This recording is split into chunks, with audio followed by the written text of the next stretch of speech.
2 days that they were at our plant for their first visit. So, they said that they would be back on Thursday to take samples along with, just observe our policies and our process of manufacturing.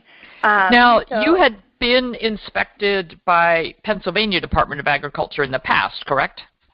Absolutely. They come out every year, and they do very similar inspections. Now, the FDA did take samples during this specific occurrence, and the state has not in the past. Now, in keeping in mind that we are not required to follow FSMA, the Food and Safety Modernization Act, that does say samples are required.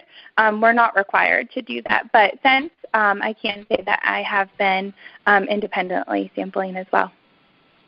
Good. Yeah.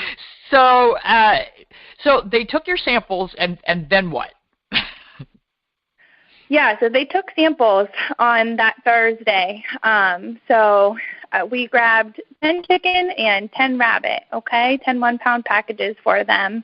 While they were packing those, I recommended that we would ship those for them in our insulated boxes with freeze packs and dry ice. That is the way all of our products are shipped at Hare Today, obviously frozen as well. They declined that. They had about a 2-hour drive home that day. It was very cold, obviously being in December, with a cooler of meat in the back of the back seat.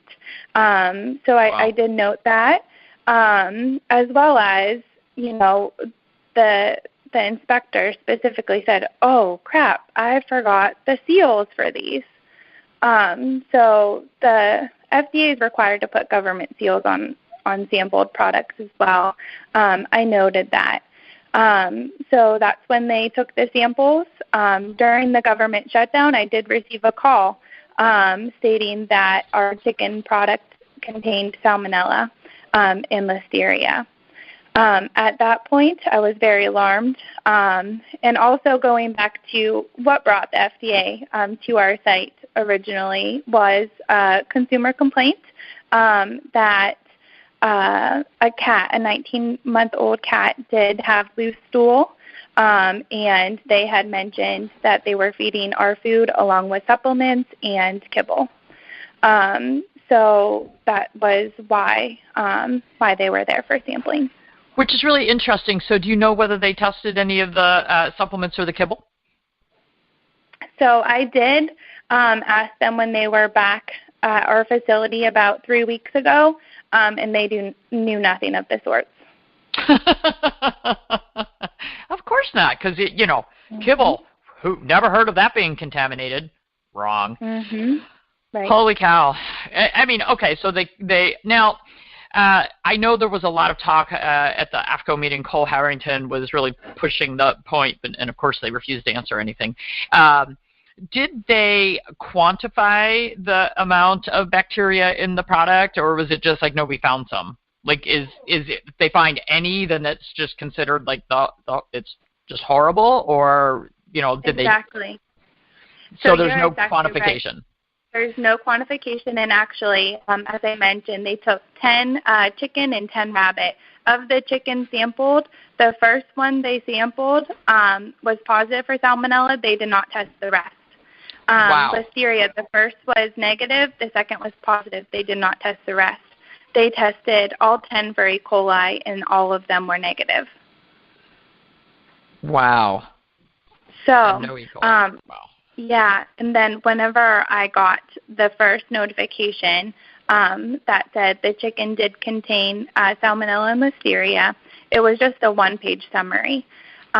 So I asked for additional information, and at that point I wanted to be extremely transparent to our consumers, and that was when I posted my first Facebook post.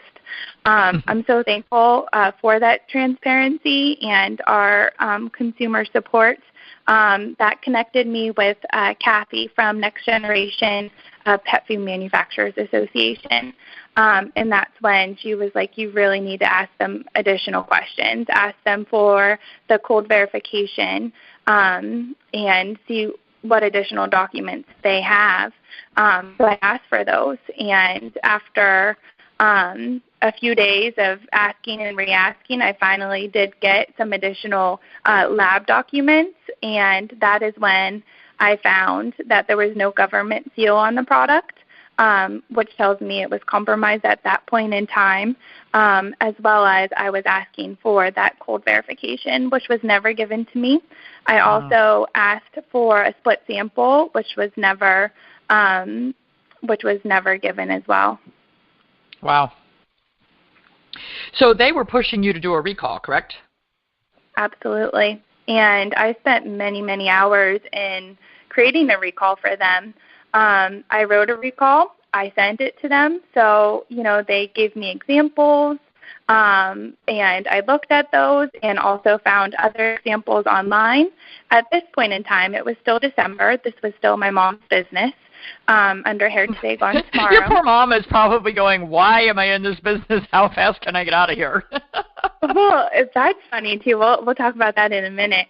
But yeah, so I, am, relaying all of this information to my mom, of course, as I was the direct recipient of the correspondence. So she was sending me examples as well. So I wrote the recall. That recall did include an article from Dr. Karen Becker, which we are so appreciative for her information as well, and the targeting of raw pet food, like you mentioned already. So we included that in our recall. We also included the Federal Register that shows that Salmonella is okay, quote unquote, okay to be found in human grade food. So I did some research, and I cited that research in my recall. Of course, I cited all the information that they wanted me to, but I also wanted to make sure that both sides of the fence were shown. Which you did a great job with, by the way. That was just huge. Really, really well done. Thank you so much. Thank you. It took a lot of time, but I just, like I said, that transparency was so important. Yes, we're going to say, this was found in our product, but, we're also going to say, what does this mean to our consumer? So I did my best in showing that information. At that point, the FDA said that was not appropriate for the recall. They took it out and completely changed the recall, sent it back to me, and at that point I said, this is a voluntary recall, and I'm honoring that, and so can you explain to me why these pieces of information can't be included? And so I started asking additional questions, and that's when I got on a conference call with them, because they would no longer answer my questions in email. And how'd that go? Oh, it was 6 against 1. Of course. So it was a little intimidating, to be quite honest. Yeah. So yeah, it did not go very well at all. They still did not answer my question on how they determined my product was adulterated, and I specifically cited the definition for them, and it was, sidestepped and not answered. They also weren't able to provide that cold chain verification, which is so important, especially after seeing Radcat go out of business, and then also documenting temperature abuse to products. Right. So at that point, none of my consumers were contacting me and saying that there was any issues with the product, because our product had already been fully sold. Right. And so at that point, I did not have any concern of the health or well-being of our animals or our pet parents in handling that particular product, which is why we canceled. Good for you. Good for you. So all the product had been sold, so there ended up being no recall because everything was already in the hands of consumers and nobody was saying, I got a problem. Right, exactly. So basically you guys stood up and did no recall, just like Answers stood up and said, nope, no recall. Right. And I think it's very important because for people to understand that a warning letter and a recommendation for a voluntary recall is not the same as a mandatory recall. But unfortunately, on social media, it gets really blown out of proportion, and everybody is, blowing up and saying, did you hear they had a recall? Did you hear they had a recall? And that can be very damaging to a company's reputation, particularly when it's not true. And so I really applaud you guys, and that was one of the reasons that I wanted to get you on my show as a guest, because people need to know the truth about what is going on behind the scenes, the targeting against the raw companies. The big pet food companies have huge lobbying organizations that have the ear of the government, just like, lobbying for any other industry. For years, it was the tobacco industry. Now those guys are all in trouble.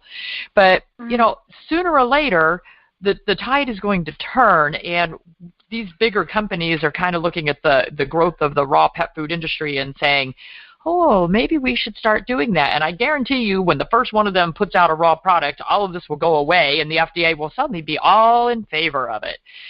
Time to take another break. When we come back, I want to hear the story of how your mom handled the whole, oh my gosh, I'm going out with a bang. Stay tuned. We'll be back in just a few minutes.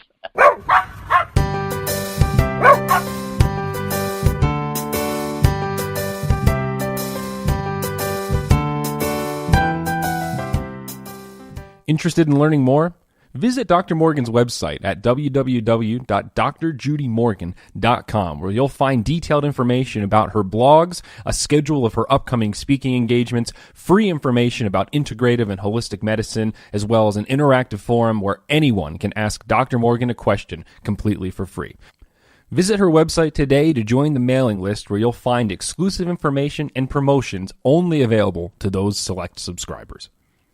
Dr. Morgan is an accomplished author, having published several books about veterinary medicine and home cooking for your pets. You can find From Needles to Natural, detailing her journey from practicing traditional medicine to understanding the healing power of holistic practices today on Amazon Prime, as well as What's for Dinner Dexter and Canine Kitchen Capers, which are two great recipe books that you'll find both delicious and entertaining. When it comes to our pets' health, you can never be too careful. We invest significant time in ensuring that they have long and happy lives, but it's important to invest the same dedication into our own longevity. The key active ingredient in Dr. Morgan's wellness formula, pure New Zealand deer antler velvet, is now available as a standalone human-grade product. Life Deer Antler Velvet is a whole food supplement rich in calcium and collagen to support healthy joints and strong bones. Our products prioritize purity, ethical harvesting, and quality sourcing above all else. Visit lifepurerecovery.com to learn more and order your first bottle today. Tune into world-renowned author, speaker, and holistic veterinarian Dr. Judy Morgan, and now radio host of Dr. Judy Morgan's Naturally Healthy Pets on syndicated Dream Vision 7 radio network every Monday and Tuesday, 7 a.m. and 7 p.m. Eastern Time. Not sure which vaccinations should be given or how often? Not sure which food is best for your individual pet? Find out the answers to your questions in this weekly show, where Dr. Judy interviews top experts and showcases the latest products that will help your pets stay naturally healthy. Does your dog have bad breath? Tired of spending money on expensive dental procedures? Try out Dr. Morgan's Dental Drops today and save money while maintaining your pet's oral health. With New Zealand deer antler velvet as the primary ingredient, Dr. Morgan's Dental Drops are effective for treating stomatitis, gingivitis, and ulcers. You can purchase Dr. Morgan's Dental Drops directly from Amazon Prime or from her website, www.drjudymorgan.com. Dr. Morgan's Wellness Formula for dogs and cats provides multiple health benefits in one product. Made with all natural ingredients sourced from New Zealand, this supplement can be used routinely to maintain overall physical and mental well-being. This product is particularly beneficial for the maintenance of joint health, nerve and brain function, skin and coat health, immune function, gut health, and liver health. Find Dr. Morgan's Wellness Supplement today on Amazon Prime or at her website, drjudymorgan.com.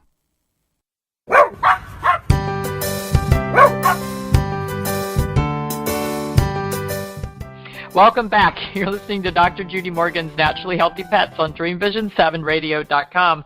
So when we ended the last section, Ashlee had told us long saga of the FDA. At least they didn't show up with their military escort at your plant, and they only showed up twice instead of 10 times. They really wanted to take answers to task. I mean, they were just really pushing the envelope. So tell us the story of how your mom